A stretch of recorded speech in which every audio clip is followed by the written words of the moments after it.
पाठ 3 मराठे सरदार भोसल्यांचे कर्तबगार घराणे। संतांनी जसा लोकांच्या मनात भक्तिभाव निर्माण केला तसाच शूर मराठे सरदारांनी महाराष्ट्रात शौर्याची परंपरा निर्माण केली। मराठे काटक होते, शूर होते, धाडसी आणि स्वामिनिष्ठ होते। लढाईवर मोठे मोठे पराक्रम गाजवण्यात त्यांना खूप अभिमान वाटायचा आणि म्हणून कुणीही फौजबंद मराठा सरदार सुलतानाकडे गेला की सुलतान लगेच त्याला आपल्याकडे नोकरीला ठेवायचा, त्याला सरदारकी द्यायचा, कधी जहागिरी द्यायचा।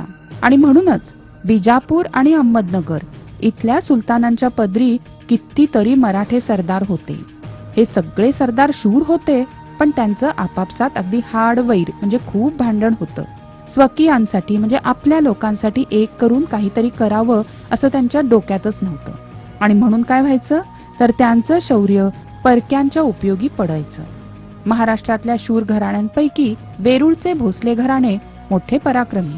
सुमारे 400 वर्षापूर्वी वेरूळच्या लेण्यांजवळील घृष्णेश्वराचं मंदिर मोडकळीला आलं होतं। त्या पडक्या मंदिरात एक शिवभक्त रोज येत आणि शिवाच्या पिंडीवर बेलफूल वाहत। एके दिवशी त्यांनी गडी माणसं आणून घृष्णेश्वरांचा जीर्णोद्धार केला। कोण होते हे शिवभक्त?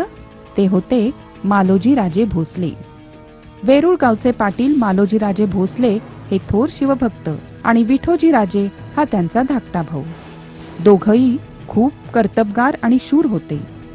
निजामशाहीवर उत्तरेच्या मुघल बादशाने स्वारी केली त्यावेळी दौलताबाद ही निजामशहाची राजधानी आणि मलिक अंबर हा त्याचा वजीर होता।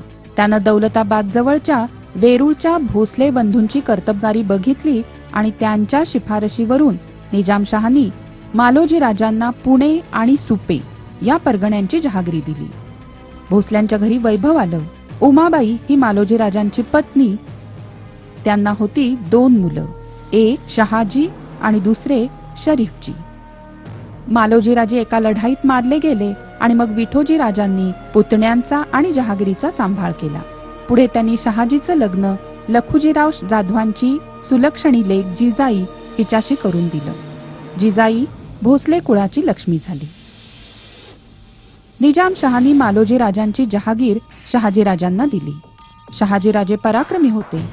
उत्तरेच्या मुघल बादशहानी निजामशाही जिंकायचा बेत केला आणि विजापूरचा आदिलशहाही जेव्हा त्याला मिळाला तेव्हा निजामशाही वाचवण्यासाठी मलिक अंबर आणि शहाजीराजे निकराने लढले आणि त्यांनी विजय मिळवला। या लढाईतल्या विजयामुळे शूर सेनानी म्हणून शहाजीराजांचा सगळीकडे लौकिक झाला। पण त्यामुळे मलिक अंबरला त्यांच्याविषयी असूया वाटायला लागली आणि त्या दोघांच्यात वितुष्ट आल्यामुळे शहाजीराजांनी शेवटी निजामशाही सोडली आणि ते विजापूरच्या आदिलशाहीला जाऊन मिळाले। आदिलशहानी त्यांना सरलष्कर हा किताब दिला। पुढे निजामशाहीला उतरती कळा लागली।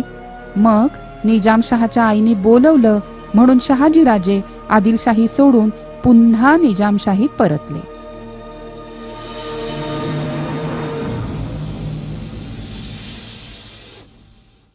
आशा आहे या व्हिडिओमधील टॉपिक तुम्हाला समजले असतीलच। अजून पुढील व्हिडिओ पाहण्यासाठी आमच्या चॅनलला सबस्क्राईब करा आणि इतर पालकांना आणि विद्यार्थ्यांना शेअर करून पुढील व्हिडिओसाठी आम्हाला प्रोत्साहित करा।